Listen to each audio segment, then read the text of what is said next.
ወርቃማው የ80-20 መርህ ወይም ደግሞ የፓሪቶ ፕሪንሲፕል። ይህ ፕሪንሲፕል 20% ብቻ ጥረት አድርገን 80% ውጤት የምናመጣበት እጅግ ሚስጥራዊ ቀመር ነው። ሰላም ጤና ይስጥልኝ። ዛሬ የምነግራችሁ ነገር ምናልባትም እስከ ዛሬ በሰማችሁት ጠንክሮ የመስራት ባህል ላይ ወይም ደግሞ ሃርድ ወርኪንግ አስተሳሰብ ላይ ትልቅ መብረቅን የሚጥል እውነታ ነው። እውነታው ግን ይህ ነው። ያ ማለት በዓለም ዙሪያ ካሉ ሰዎች መካከል 80% የሚሆኑት ለውጤታቸው ምንም የማይፈይዱ 80% ስራዎች ላይ ተጠምደው ቀኑን ይጨርሳሉ ተብሎ ነው የሚታሰበው። ያ ማለት 80% የሚሆነው ሰው ሲምፕሊ ቢዚ ፎር ነቲንግ የሆነ ትሬንድ ውስጥ ነው ያለው ለማለት ነው። ሰው ይህ ወይም ደግሞ ዛሬ የምናወራው ስለ 80-20 የፓሪቶ ፕሪንሲፕል ነው። ይህ ፕሪንሲፕል ኮንሲደር የሚያደርገው አስዩም የሚያደርገው ሰዎች ውጤታማ ለመሆን 80% ውጤት የሚያመጣላቸውን 20% ድርጊቶቻቸውን ብቻ በመለየት ጠንክረው መስራት መቻል አለባቸው ነው።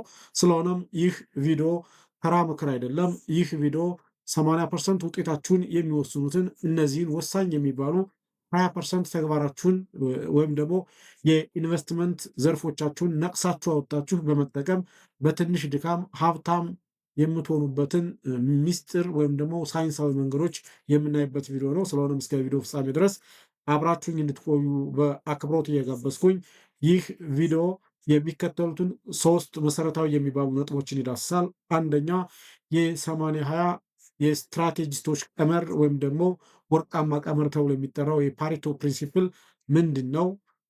ይህንን ፕሪንሲፕል በሚገባ የሚረዱ ሰዎች የሚሰሯቸው 5 ድብቅ ሚስጥሮች ምንድን ናቸው? ሌላው የ30 ቀን የተግባር እቅድ ይኖረናል። ይህንን የ30 ቀን የተግባር እቅድ በሚገባ ወስዳችሁ ከተገበራችሁ ቱ ቢ ፍራንክ እናንተ ኤክስፐርት ትሆናላችሁ። ይህንን የ80-20 መርህን በመከተል ምናልባትም ቢዚ ፎር ነቲንግ የሚለውን አሰራር በማስወገድ ውጤት ላይ ብቻ ያተኮረ ሰው በመሆን በትንሽ ኢፈርት ትልቅ የሆነ አውትፑትን በማግኘት በቀጣይነት የፋይናንስ ነፃነታችሁን የምታውጁ መሰረታዊ የሚባል የ80-20 መርህን የምትረዱ ሰዎች ትሆናላችሁ። ስለሆነም እስከ ቪዲዮ ፍጻሜ ድረስ አብራችሁን እንድትቆዩ በአክብሮት ጋብዛለሁ። ወደ መጀመሪያ የሆነው ኮንሴፕት ስመለስ የ80-20 መርህ ምንድን ነው? እንግዲህ ይህ መርህ የ80-20 መርህ የፓሪቶ መርህ ይባላል፣ ወይም ደግሞ የፓሪቶ ፕሪንሲፕል ነው። ይህ እንግዲህ ጣሊያናዊ ታዋቂ የኢኮኖሚስት ባለሙያ ነው። ባይዘወይ ይህንን መርህ ሲያወጣው ይህ ግለሰብ አንድ የታዘበው እውነት ነበር። ያ ማለት በጣሊያን ካለው መሬት ውስጥ 80% የሚሆነው በ20% ሰዎች እጅ መሆኑን ነበር ተረድቶ የነበረው። ከዛ በመነሳት ይህንን ኮንሴፕት ወደ ፋይናንስ አዞረውና በፋይናንስ ውስጥ ምን አይነት ትርጉም እንዲኖረው ሰጠው። 80% የሚሆነው ውጤታችን የሚመጣው ከ20% ተግባራችን ብቻ ነው ብሎ ያስባል። ስለሆነም ውጤታማ ለመሆን ይህንን 80% የሚሆነው ውጤታችንን የሚያስገኙንን 20% ስራዎቻችንን በመለየት እነዚህ ስራዎቻችን ላይ ብቻ ትኩረት በማድረግ ውጤታማ መሆን ይቻላል የሚል ኮንሴፕት ወይም ደግሞ ፕሪንሲፕል ነው። እጅግ በጣም ጠቃሚ የሚባል ሳይንስ ነው። ስለሆነም በስራችሁ ይህንን መርህ ወይም ደግሞ ይህንን ፕሪንሲፕል መከተል እጅግ በጣም ጠቃሚ ነው። ለምን ይህንን መርህ መጠቀም ለምን ያስፈልጋል? ሲምፕሊ 80% ውጤት የሚያመጡልንን 20% ተግባራት ብቻ በመለየት መስራት ያን ያክል ምን ፋይዳ አለው ብላችሁ ከጠየቃችሁ፣ እንደሚታወቀው ዓለማችን ሚዛናዊ አይደለችም። ያ ማለት ሁሉም ስራ እኩል የሆነ ክፍያን አያገኝም ወይም ደግሞ አይከፈለውም። ያ ማለት ሁሉም ደንበኞቻችን ለእኛ እኩል የሆነ ጥቅም ይዘውልን አይመጡም እንደ ቢዝነስ፣ ወይም ደግሞ ሁሉም ወጮቻችን ለእኛ እኩል የሆነ ጫና አይኖራቸውም ወይም ደግሞ ጫና ውስጥ አይኮትኑም። ስለዚህ እንደዛ ካልሆነ ምን ያስፈልገናል ማለት ነው? ሴሌክቲቭ መሆን ያስፈልጋል። የትኛው ነው እኛ ጋር እጅግ በጣም ትኩረት ሊሰጠ የሚገባ ነጥብ የሚለውን ነገር ማየት ይኖርብናል። ከወጭና ከገቢ ረገድ ለማየት ያክል ለምሳሌ ከገቢ ረገድ ለማየት ያክል ሌትሳይ አንድ ሱቅ ያለው ሰው አንድ ቢዝነስ ያለው ሰው ለምሳሌ 10 ደንበኞች አሉት ብለን ብናስብ 10ሩም ደንበኞቹ ለዚህ ሰው እኩል የሆነ ጥቅምን ይዘው አይመጡም። አስዩም አድርጉና ከ10ሩ ውስጥ ለምሳሌ ሁለቱ ደንበኞቹ 80% የሚሆነውን ገቢ የሚያመጡለት ከሆኑ እነዚህ ሁለት ሰዎች ከ10ሩ 20% እንደማለት ነው። ይህ ሰው ትኩረት አድርጎ መስራት ያለበት ከ10ሩ ሰዎች ላይ ብቻ ሳይሆን ሁለቱን መርጦ ያ ማለት ከ20% ላይ ብቻ ትኩረት ቢያደርግ ይህንን 80% ሪተርኑን ምናልባት ወደ 100% ማድረስ የሚቻልበት እድል ይኖራል ነው። 80% ሪተርን የሚያመጡለትን ደንበኞች እነዚህ ሁለቱን አይደንቲፋይ በማድረግ ስትራቴጂካሊ ከእነዚህ ሰዎች ጋር መስራት የጎደለውን መሙላት የበለጠ ውጤታማ ያደርጋል ነው።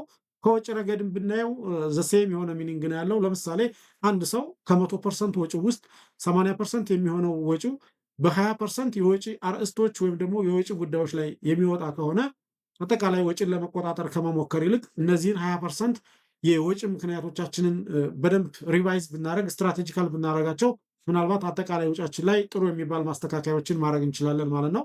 80% የሚሸፍነውን ወይ ደግሞ የወጫችንን አጠቃላይ የወጫችንን 80% የሚመዝኑት 20% የወጪ ጉዳዮቻችን ከሆኑ እነዚህ 20% የሆኑ የወጪ ጉዳዮቻችን ላይ ስትራቴጂካል መሆን አጠቃላይ የድርጅታችን አሊያም በግል የፋይናንስ ህይወታችን ውስጥ ወጫችንን በሚገባ መቆጣጠር የምንችልበት እድል ይፈጥርልናል ማለት ነው። ስለሆነም የፓሪቶ ፕሪንሲፕል ሰሌክቲቭ መሆን ያስፈልጋል ነው። ቢዚ ፎር ነቲንግ ሲምፕሊ ዌስቴጅ ኦፍ ታይም ነው፣ ዌስቴጅ ኦፍ ሪሶርስ ነው። ከዛ መውጣት መቻል አለብን። ከዛ ለመውጣት የግድ የ80/20 መርህን መጠቀም ያስፈልጋል የሚል ፕሪንሲፕል ነው ያለው። እንግዲህ ጥንቅቅ አድርጎ የ80/20 መርህን ፓሪቶ ፕሪንሲፕልን ተግባራዊ የሚያደርግ ሰው የሚከተሉትን 4 ዋና ዋና ጥቅሞች ያገኛል። አንደኛና የመጀመሪያ ከፍተኛ የሆነ ትርፋማነትን ያረጋግጣል፣ ወይም ደግሞ በስራው ማክሲማይዝ ያደርጋል። ፕሮፊቱን ማክሲማይዝ የሚያደርግ ሰው ይሆናል። ቢኮዝ የትኩረት አቅጣጫዎችን በሚገባ ለይቷል። እነዛ የትኩረት አቅጣጫዎች ላይ በሚገባ ስራ በመስራት እነዛን የትኩረት አቅጣጫዎችን የበለጠ ውጤት እንዲያመጡለት ማድረግ ይችላል። ያ ማለት የትኛው የገቢ ምንጫችን 80% ትርፍ ይዞ እንደመጣልን እንለይና ያንን 80% ትርፍ ይዞ የመጣልንን የስራ አይነት በመለየት እጅግ በጣም ስትራቴጂካል በሆነ መልኩ ያንን ነገር መምራት ከቻል አጠቃላይ ድርጅታችን ትርፋማነት ወይም ደግሞ በግል የፋይናንስ ህይወታችንን ቢሆን ስኬታማ የመሆን እድላችን ይጨምራል። አንዱ ጥቅሙ ትርፋማነትን ያሳድጋል ነው። ሁለተኛ ውጤታማ የሆነ የውጭ ቁጥጥር እንድንዘረጋ ያስችለናል። የ80/20 ሩል በወጪ ረገድም ስናየው ውጤታማ የሆነ የወጪ ቁጥጥር እንዲኖረን ያስችላል። ያ ማለት ምን ማለት ነው? 80% የሚሆነውን ወጫችንን የሚያስወጡን 20% የወጪ አርዕስቶቻችንን በመለየት እነዚህ 20% የሆኑ የወጪ አርዕስቶቻችን ላይ ስትራቴጂካል በመሆን ፕላንድ በመሆን በየቀኑ ሪቫይዝ በማድረግ ቁጥጥር ካደረግንባቸው አጠቃላይ እንደ ግል የፋይናንስ ህይወት አሊያም ደግሞ እንደ ቢዝነስ ወጫችንን ውጤታማ በሆነ መልኩ መቆጣጠር የሚቻልበትን እድል የሚፈጥር ስለሆነ በሌላ አማርኛ የ80/20 ፕሪንሲፕል ውጤታማ የሆነ የወጪ ቁጥጥር እንድንዘረጋ ያስችለናል። ይህ ሁለተኛው ጥቅሙ ነው። ሶስተኛ የጊዜ ነፃነት ይኖረናል። ሁሉንም ስራ ማድበስበስ አይጠበቅብንም። ቢዚ ፎር ነቲንግ የሆኑ ነገሮችን በመተውና አውትሶርስ በማድረግ ውጤት ሊያመጡ የሚችሉ ነገሮች ላይ ብቻ እንድናተኩር እድል ስለሚፈጥር፣ ስለዚህ ጊዜ ይኖረናል። የጊዜ ነፃነትን ያላብሳል ማለት ነው። ምክንያቱም 80/20 መርህ ለውጤት የማይፈይዱ 80% ስራዎችን እንድናስወግድ ነው እድል የሚሰጠው። ለምሳሌ 80% የሚሆነው ጥቅማችን የሚመጣው 20% በሆነው ስራችን ከሆነ 20% ጥቅም የሚያመጣልንን 80% ስራችንን ነግሊጌት ማድረግ ወይም ደግሞ ኢሊሚኔት ማድረግን ነው የሚደግፈው። አጠቃላይ የጊዜ ነፃነት እንዲኖረን ያስችላል። ይህ ሶስተኛው ጥቅም ነው። አራተኛው ጥቅም የኢንቨስትመንት ስኬታማነትንም ለማረጋገጥ እጅግ በጣም ፎከስ እንዲኖረን ያስችላል።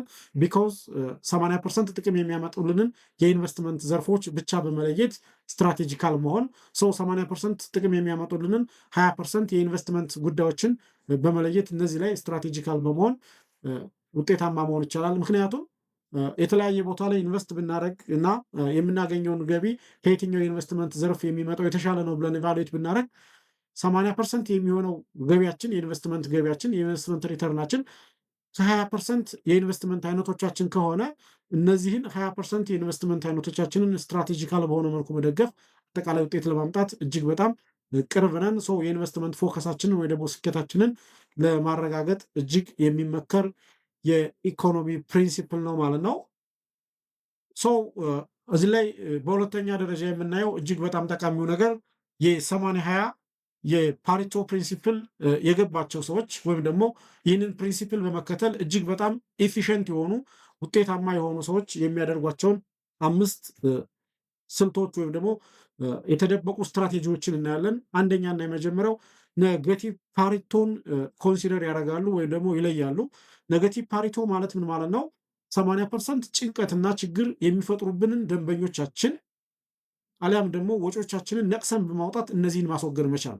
ይሲ እንግዲህ 20% ብቻ የሚሆነው ድርጊታችን 80% ሪተርን የሚያመጣልን ከሆነና ይህንን ከለየን ዘ ሪቨርስ 80% የሚሆነው ድርጊታችን ስንት ፐርሰንት ውጤት ብቻ ነው ይዞ የሚመጣው? 20%። ስለዚህ ይህንን ማስወገድ መቻል፣ ኔጌቲቭ ፓሪቶን መለየት፣ ፖዚቲቭ ፓሪቶን ብቻ ሳይሆን ኔጌቲቭ ፓሪቶንም ጭምር ለይተን ኔጌቲቭ ፓሪቶን ወይ አውትሶርስ ማድረግ አሊያ ደግሞ ኢሊሚኔት ማድረግ። ስለዚህ 80% የሚሆነው ጥቅማችን የሚመጣው ከ20% ስራዎቻችን ከሆነ እነዚህ ላይ ብቻ በማተኮር 20% ጥቅም ይዘውልን የሚመጡ 80% ስራዎቻችንን ኢሊሚኔት ማድረግ ይህ አንደኛውና የመጀመሪያው ስትራቴጂያቸው ነው ማለት ነው። ይህንን ስትራቴጂ በደንብ መከተል ያ ማለት ቢዚ ፎር ነቲንግ የሚለውን ኮንሴፕት እጅግ በጣም ለማስወገድ ጥሩ የሚባል ስትራቴጂ ነው። ይህ አንደኛውና የመጀመሪያው ድብቅ ስልታቸው ነው። ሁለተኛው እና ሌላኛው ድብቅ ስልታቸው የተጠናከረ ትኩረት ወይም ደግሞ ዲፕ ወርኪንግ ያ ማለት ቀኑን ሙሉ 20% ወሳኝ ተግባራት ላይ ብቻ በማዋል ሃይ ቫሉ ያላቸውን ታስኮች መስራት። የ20/80 ሩል የ80/20 ሩል አንዱ ጥቅሙ የተጠናከረ ትኩረት እንዲኖረን ያስችላል ነው። ኤክስፐርት የሆኑ ሰዎች ወይም ደግሞ ይህንን ፕሪንሲፕል በደንብ የተረዱ ሰዎች የ80/20 ጥቅም የተረዱ ሰዎች የተጠናከረ ትኩረት ይኖራቸዋል። ያ ማለት ሲምፕሊ ቢዚ ፎር ነቲንግ የሚለውን በማስወገድ ኦንሊ ሪተርን ይዘው የሚመጡ ስራዎች ላይ ብቻ ወይም ደግሞ 20% ድርጊቶች ላይ ብቻ በማተኮር 80% ሪተርንን ማክሲማይዝ ማድረግ ኢቭን ወደ 100 ማስጠጋት የሚቻልበት እድል ስለሚኖር ይህ ሌላኛው ስትራቴጂያቸው ነው።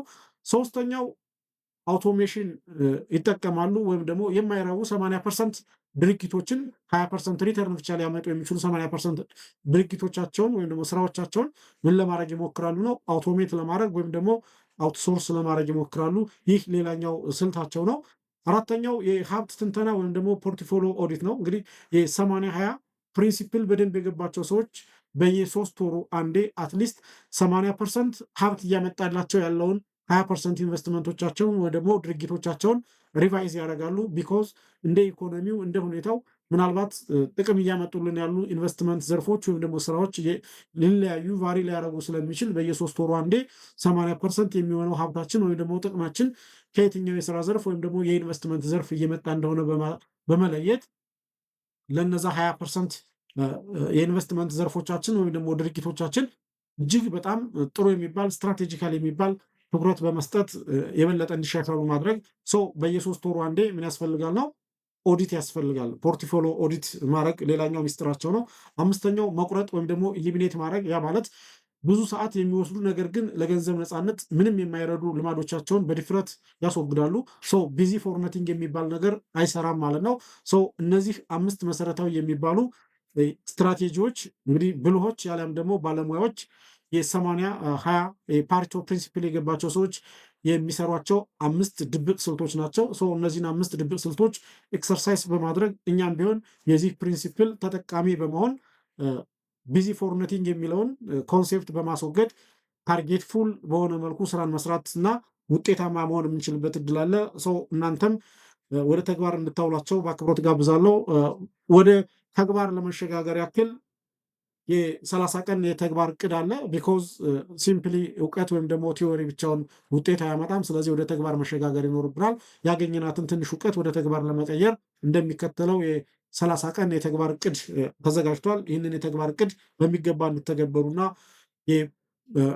ተግባር ሰው እንድትሆኑ በአክብሮት ጋብዛለሁ በድጋሚ።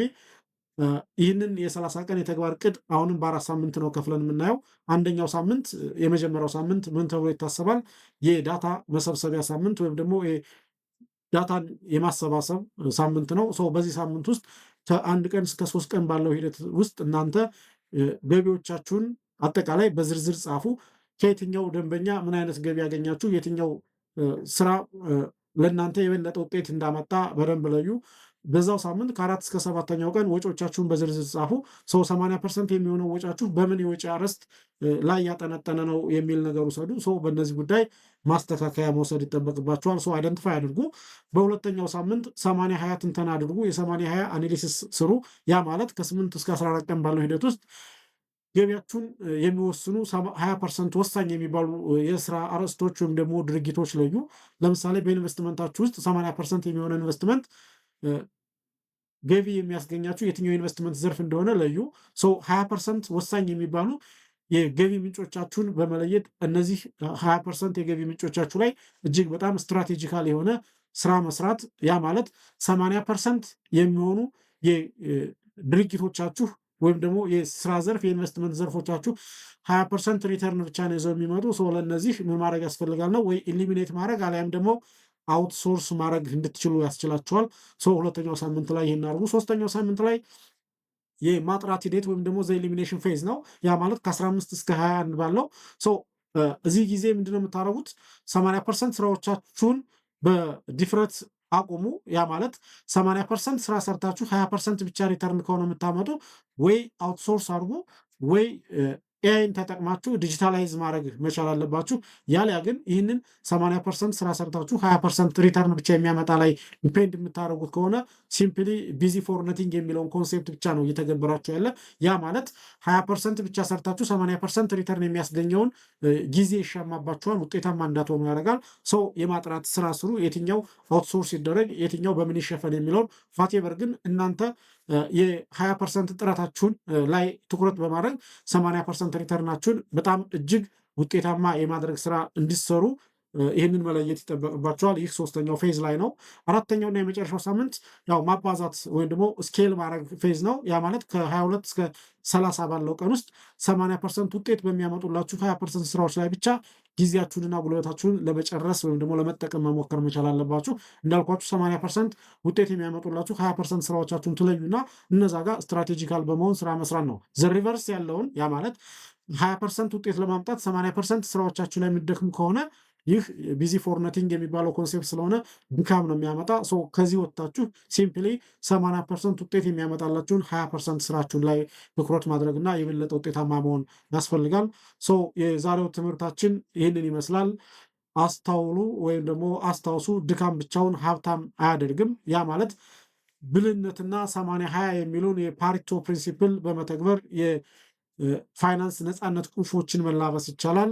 አሊያ ግን ሲምፕሊ ብዙ በመስራት ብዙ በመድከም ሀብታም መሆን አይቻልም። ሀብታም መሆን የሚቻል ቢሆን እንዳልኳችሁ የሰፈራችን የቀን ሰራተኞች ነበር ሀብታም ሊሆኑ የሚችሉ። ነገር ግን ብዙ በመስራት ሃርድ ወርከር በመሆን ብቻ የፋይናንስ ነፃነትን ማረጋገጥ ስለማይቻል እንዲህ አይነት ሳይንሳዊ ስልቶችን መከተል እና ውጤታማ ስራን መስራት እጅግ በጣም የሚመከር ነው። ስለሆነም ይህንን የ30 ቀን የተግባር እቅድ በሚገባ እንድተገብሩልኝ በአክብሮት እየጋበዝኩኝ ለዛሬ የነበረን ቆይታ ይህንን ይመስላል። ቪዲዮውን ላይክ እንድታደርጉ፣ ተጨማሪ የፋይናንስ መረጃዎች እንዲደርሷችሁ ቻናሉ ሳብስክራይብ በማድረግ ቤተሰብ እንድትሆኑ በአክብሮት እየጋበዝኩ ለዛሬ የነበረን ቆይታ ይህንን ይመስላል።